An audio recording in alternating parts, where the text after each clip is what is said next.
Sabah everybody and welcome back to the channel. In today's video, we're going to review the brand new OnePlus 7. This is the little brother of the OnePlus 7 Pro that we all know and love. Now, the OnePlus 7 offers a lot of the main benefits that we get with the OnePlus 7 Pro at a much lower price, and it's still technically a nice upgrade to other devices that you have. So let me talk to you guys about the things that I liked and the things I did not like about the brand new OnePlus 7.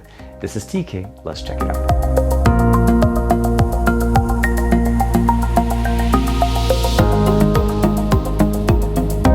Like and subscribe and make sure you hit that bell icon so that you're always notified whenever we push out new videos on the channel. So what I have in front of us is 4 OnePlus devices. This is the OnePlus 3T, this is the 6T, this is the 7, and then of course the 7 Pro.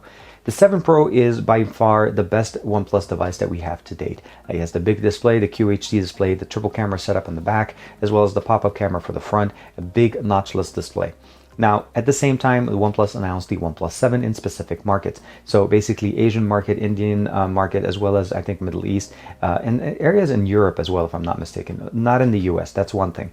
And for me, I had to import this straight from Hong Kong using funkyshop.club, and I'll give you guys a link for that in the description below. They're a trusted seller, and I bought many devices from them, specifically when I want to import them to the US. But the main difference, if you'll notice right here, is there's a lot of similarities between this device and the 6T, as it did learn a lot from what we got on the 6T, but it also has a lot of the benefits that we have on this 7 Pro, namely the 48 megapixel sensor that we have in the back. We also have the internals, which is the Snapdragon 855, 6 gigs of RAM, UFS 3.0 for internal storage, which is really fast. And not only that, we also have stereo speakers. And what I mean by that, you'll notice here on the right side that the OnePlus 6T has a much smaller grille, not capable of supporting the stereo speakers. And here on the left side, we could see that the bigger grille supports stereo speakers when it used this side, as well as the bottom side here on the OnePlus 7, giving us a much better media consumption experience.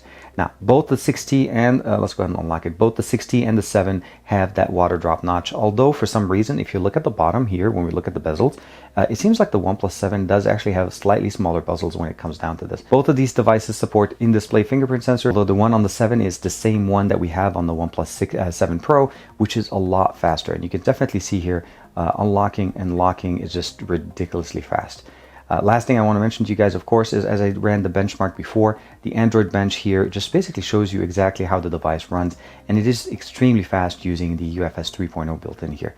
So that's one of the main benefits, is the fact that you not only get the better optics on the back, we also have fast internal storage, the RAM compatibility, and as well as stereo speakers. So even considering going from the 6T, the 7 is definitely a much bigger upgrade and definitely a lot more affordable than going to the OnePlus 7 Pro. Now, some of the main things that we have as far as differences between the 7 Pro and the 7 is that the front-facing camera here on the 7 Pro is a pop-up camera.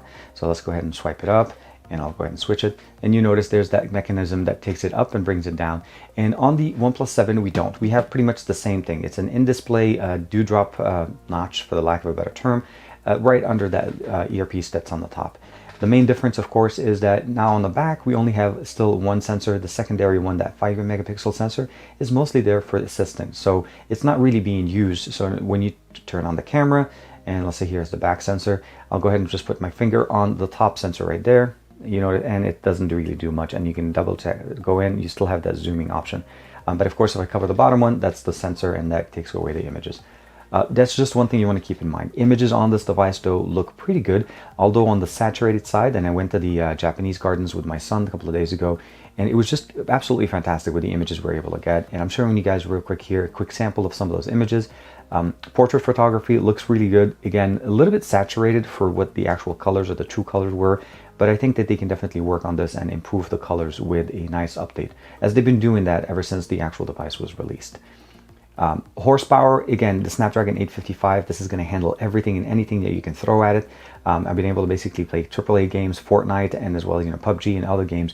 Unfortunately, no 60 frames per second, and the display is still a 1080p panel at 60 frames per second. So no 90 hertz and no QHD the way we have it on the OnePlus 7 Pro. But again, you are saving a lot of money comparing to that.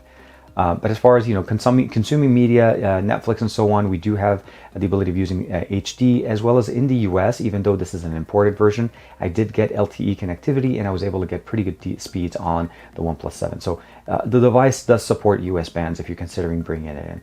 As far as the actual functionality, we still have the slider, we still have the microphones on the top, a dual SIM slot supported here, no expandable storage, unfortunately, the volume rocker, and on the bottom, USB-C, as well as basically the bottom fire speaker. Now in the box, we do not get the dongle anymore. For some reason, they no longer include the 3.5mm headphone jack to USB-C dongle, but it's something you want to keep in mind, that you are able to use, let's say, the wireless bullets, the version 2.0 that was also announced at the same time, to be able to listen to music, or even the first generation. As far as sound quality, here we go. This is NCS Alex Squindo, and again, stereo speakers are just absolutely fantastic.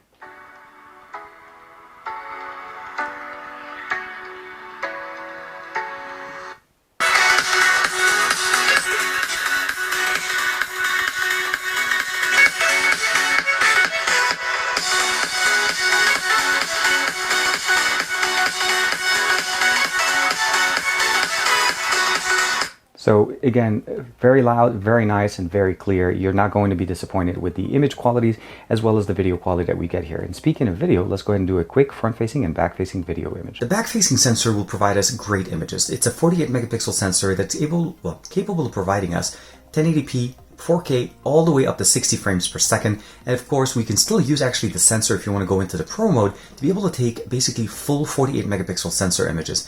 Although keep in mind that the color, and you may need to do some post-processing to be able to get the best colors out of it, it will definitely output the full, basically the full version of the image and full sensor quality on the sensor if you want to be able to use that in the Pro mode. Switching over to the front. Using the front-facing sensor limits us to using it at 1080p. It's a 16 megapixel sensor, and it does not have the ability of going any kind of ultra-wide or so on. It's a fixed focal length, but it definitely does have the ability of providing us great video. It is capped at 1080p. That's one thing you want to keep in mind. But as far as bokeh and so on, my experience has actually been pretty decent. It does actually a good job of doing subject isolation, even though we only have one sensor. Now on the back, we do have that secondary sensor, that's 5 megapixel sensor in the back, that assists the 48 megapixel sensor to provide us a much better bokeh experience for portrait photography when you want to use it on the back sensor. The OnePlus 7 is a nice upgrade to the OnePlus 6T. I'm not sure if this is something that you'd want to basically jump over if you just bought the OnePlus 6T maybe less than 5 months ago. The reason behind that is the charging speed on this is actually pretty comparable to the 6T. We do not have warp charging, so we don't have the 30-watt charger on this. Now the 6T did have that special edition, the McLaren edition, that did feature that. This does not have that. This is more closely, it closely resembles the standard 6T than the McLaren edition, as well as the fact that the RAM that we have here is basically 6 and 8 gig model, and there's really only 2 colors, and depending on the market that you're in, you may only have 1 color. So this is the standard color you can get the OnePlus 7. If you live in India or close to the Indian market and you're able to import one from there, there is a red one that looks really, really nice that's available in that market. Now, for me, I imported it to the US mostly because I wanted to see what did the OnePlus 7 do. I played with it in London when I was there for another event, and it really made me want to see basically what are the capabilities and what are the uniqueness about this device. So as far as the things that I liked, I actually liked almost everything about it. From the one-hand ability, and I mean by that it's just a little bit smaller than the OnePlus 7 Pro, and we definitely still have the same functionality. It's not one-handed by any means. I still cannot reach all the way to the top, but it just feels a little bit better when you're holding it and you're using it as far as one-handed use. The OnePlus 7 Pro offers us definitely a little bit more, and it asks for that extra premium there. So the price difference between the two is about $120, and it does take you over to the QHD display. You have the pop-up front-facing camera, notchless display, as well as the fact that you have a 90 Hertz panel. That's very different there, as well as a slightly bigger battery. So the Pro has the 4000 milliamp battery. Here we have the 3700 milliamp battery. So keep in mind, if you're on a 6T on a 6, I probably would say wait till the next version of the OnePlus 7, not the Pro. The Pro is definitely a great upgrade for you guys. If you're running, let's say, the OnePlus 5, 5T, the 3, and the 3T, I think this is definitely a great upgrade if you're considering staying around the $550 range, because when I converted the price point in the US, I think that's roughly what it's selling for. It's a great device. If you want to use it in the US, just import it and it works great. It supports all the carriers, AT&T and T-Mobile, dual SIM support, stereo sound, good quality, and as far as updates, they're still pushing out updates to provide us a much better camera experience. I think the fact that we don't have as many lenses makes it a little bit of a kind of a choice. If you want to have a wide angle lens, I think the OnePlus 7 Pro definitely has it. They didn't have any stops there. They pulled them all, and they gave us everything we ever wanted on the OnePlus 7 Pro. The OnePlus 7 really is pretty much staying to its core message of what the OnePlus 7 is supposed to be, It's an upgraded version from what we got last year, the latest SoC, great RAM, and really fast internal. The UFS 3.0 in here is ridiculously fast. Helps you with loading applications, saving data, and of course recording and doing everything, especially if you connect it to your PC, and you'll be able to transfer your data over there. Let me know in the comments below, what do you guys think of the brand new OnePlus 7? Would you consider getting that? For me, if I had to choose between the two, I would probably still go with the OnePlus 7 Pro, mostly because I do want the bigger display, and I would love to have the 90 Hz refresh rate. I think the OnePlus 7 is definitely marketed in the right spot. It's the right price for the features and definitely the latest technology that they're offering. Software experience, I didn't really cover mostly here because for the most part, the 7 Pro and the 7 share pretty much the same experience with the exception of being able to basically change the display resolution up to 90 Hz or QHD. You only have a 1080p panel, so that's pretty much what you're going to have there. And I would imagine if I had to put them a head-to-head, even though it has a bigger battery, the battery life on both of these devices will be pretty comparable because a 1080p panel all the time will definitely save battery, and we've always seen what the OnePlus 6T and the OnePlus 6 can do. This is no exception, and the 855 will definitely be a champ here.